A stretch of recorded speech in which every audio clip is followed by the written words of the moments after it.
అనంతపురం నగరంలో వైఎస్ఆర్సీపీ ఎమ్మెల్యే అభ్యర్థి అనంత వెంకటరామరెడ్డికి మద్దతుగా అనంత నగర మేయర్ వసీం సలీం ప్రచారం నిర్వహించారు. ఈ సందర్భంగా ఆయన మాట్లాడుతూ అనంతపురం నగరంలో చాలా అభివృద్ధి జరిగిందని, అది తెలియక కొంతమంది తెలుగుదేశం నాయకులు అభివృద్ధి జరగలేదని అనడం చాలా విడ్డూరంగా ఉందన్నారు.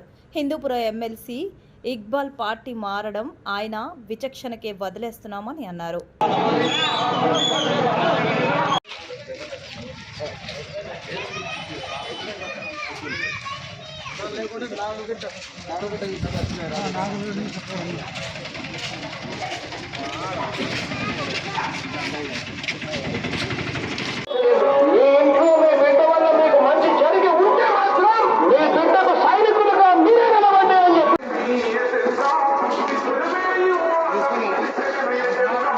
నగరంలో 38వ డివిజన్లో వైసీపీ ఇంటింటి కార్యక్రమం చేపడుతున్నాం. మే 13న జరగబోయే ఎన్నికల్లో ప్రజలందరూ కూడా సంక్షేమం, అభివృద్ధి, ప్రశాంత్ అనంతకు ఓటేయాలని మేమందరూ కోరడం జరుగుతుంది.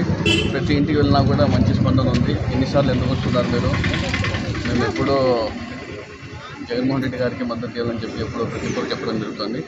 ఈరోజు ఇంటి వద్దకి పరిపాలన తెచ్చిన ఘనత మన గౌరవ ముఖ్యమంత్రి వైఎస్ జగన్మోహన్ రెడ్డి గారు.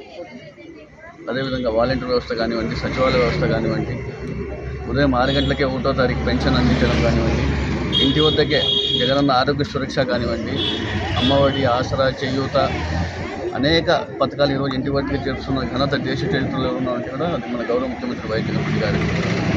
కానీ ఈరోజు ప్రతిపక్షాలు అనేక కుట్రలు చేస్తున్నారు. మేము ఇచ్చిన పథకాల కన్నా ఎక్కువ ఇస్తాం, వీళ్ళు ఇచ్చేటట్లయితే కన్నా 2019లో ఎందుకు గెలిచలేదు వీళ్ళు? ప్రజలు ఎవరు నమ్మరు.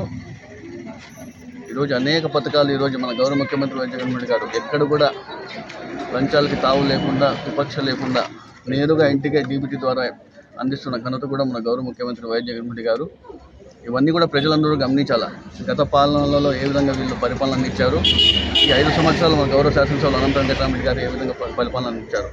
ఈ 58 నెలల్లో ఎప్పుడు జరిగిన అభివృద్ధి దాదాపుగా 1100 కోట్ల రూపాయలతో అభివృద్ధి కార్యక్రమం చేసినాం. ఈ రోడ్డు ఎప్పటి నుంచో పెండింగ్ ఉంటాయి. మన రవి పెట్రోల్ బంక్ నుంచి నాగలకట్ట వరకు 1,40,00,000 రూపాయలతో దీన్ని కూడా స్పెషల్ గ్రాంట్స్ కూడా ఇప్పించడం జరిగింది. ఈ కోవూరు నగర్లోనే దాదాపుగా 3 నుంచి 3.5 కోట్ల వరకు జరిగింది. ప్రతి ఒక్క స్లంలో కూడా గత పాలనలో ఎప్పుడూ చేయని విధంగా ఈరోజు గౌరవ శాసనసభ్యులు అనంత వెంకటరామరెడ్డి కూడా 4 నుంచి 5 కోట్ల రూపాయలు ఈరోజు కేటాయించే ఘనత కూడా మన గౌరవ శాసనసభ్యులు అనంత వెంకటరామరెడ్డి గారు.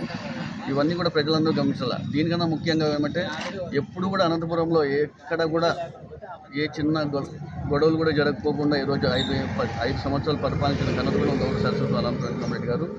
మొన్న 30 రోజుల కింద వచ్చిన దగ్గుబాటి ప్రసాద్ గారు వచ్చినప్పటి నుంచి కూడా ఏ విధంగా దాడులు జరుగుతున్నాయని ఒకసారి మీ అందరూ గమనించాలి. ఎక్కడో హైదరాబాద్లో ఉంటారు ఆయన. అనంత వెంకటరామరెడ్డి గారు ఎప్పుడు ఫోన్ చేసినా, అర్ధరాత్రి ఫోన్ చేసినా కూడా మీకు అందుబాటులో ఉంటారు. ఏ సమస్యలను ఆయన పరిష్కరిస్తారు. ఇవన్నీ కూడా ప్రజలు గమనించి మే 13వ తారీఖున పెద్ద ఎత్తున వైఎస్ఆర్సీపీకి మన గౌరవ శాసనసభ్యులు అనంత వెంకటరామరెడ్డి గారికి, శంకరనారాయణ ఎంపీ గారికి ఖచ్చితంగా మేము అందరూ మద్దతు తెలుసు. నిన్నటి రోజున మాజీ ఎమ్మెల్సీ ఇక్బాల్ గారు అనంతపురంలో ప్రెస్ మీట్ పెట్టి చెప్పడం జరిగింది. టీడీపీ అధికారంలోకి వస్తే 4% రిజర్వేషన్కి దోఖా లేదంటున్నారు. ఆ దోఖా లేదంటే మరి మీరు ప్రధానమంత్రి మోడీ గారితో చెప్పించవచ్చు కదా. ఈరోజు మన రాష్ట్రంలో దివంగత నేత డాక్టర్ వైఎస్ రాజశేఖర రెడ్డి గారి వల్లే ఈరోజు మనకి 4% రిజర్వేషన్ ముస్లిం మైనార్టీకి వచ్చిన విషయం మనందరికీ తెలుసు. అదే దాన్ని మన గౌరవ ముఖ్యమంత్రి వైఎస్ జగన్మోహన్ రెడ్డి గారు దాన్ని ఇంప్లిమెంట్ చేసుకుంటూ వెళ్తున్న విషయం కూడా మనం అందరం చూస్తున్నాం. ఈరోజు టీడీపీ, బీజేపీ, జనసేన వాళ్ళు, బీజేపీ నాయకులు అమిత్ షా గారు కానివ్వండి, నరేంద్ర మోదీ గారు కానివ్వండి, తెలంగాణలో కిషన్ రెడ్డి గారు కానివ్వండి అనేక సార్లు చెప్తున్నారు రిలీజియన్ రిజర్వేషన్ పైన ఖచ్చితంగా మేము తీసేస్తాం, ముస్లిం మైనార్టీ రిజర్వేషన్ కూడా మేము అధికారంలో తీసేస్తామని చెప్పడం జరుగుతుంది. అదేవిధంగా ఇక్బాల్ గారు ఏమన్నారు నిన్న, ఇది రాష్ట్ర ప్రభుత్వ పరిధిలో ఉంటుంది, ఆర్టికల్ 16 అనేది మన పరిధిలో ఉంటుంది, దీన్ని ఖచ్చితంగా మేము అమలు చేస్తామంటున్నారు.